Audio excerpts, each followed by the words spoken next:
పశ్చిమ నియోజకవర్గం జనసేన పార్టీ అధికార ప్రతినిధి పోతిన వెంకట మహేష్ రాబోయే జనసేన టీడీపీ ప్రభుత్వ కార్యక్రమంలో భాగంగా గొల్లపూడి మహాత్మా గాంధీ హోల్సేల్ కాంప్లెక్స్ మార్కెట్లో పర్యటించారు. మార్కెట్లో సమస్యలను అడిగి తెలుసుకుని ప్రభుత్వంతో వ్యాపారస్తులు పడుతున్న ఇబ్బందుల గురించి అడిగి తెలుసుకున్నారు. వారు ప్రభుత్వంలో ఎదుర్కొన్న సమస్యల గురించి తెలుసుకుని వారికి తగిన న్యాయం చేస్తామని హామీ ఇచ్చారు.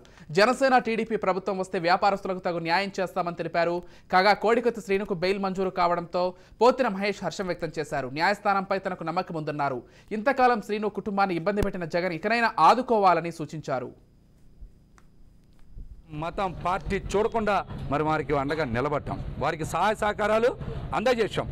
అందుకనే విజయవాడ పశ్చిమ నియోజకవర్గంలోనే కాదు, విజయవాడ నగరంలో ఎక్కడి నుంచైనా సరే మా దగ్గరికి వస్తూ ఉన్నారు. డ్రైవర్కి ఇబ్బంది కలిగితే అండగా నిలబడ్డా, రౌడీజాన్ని ఎదిరించా.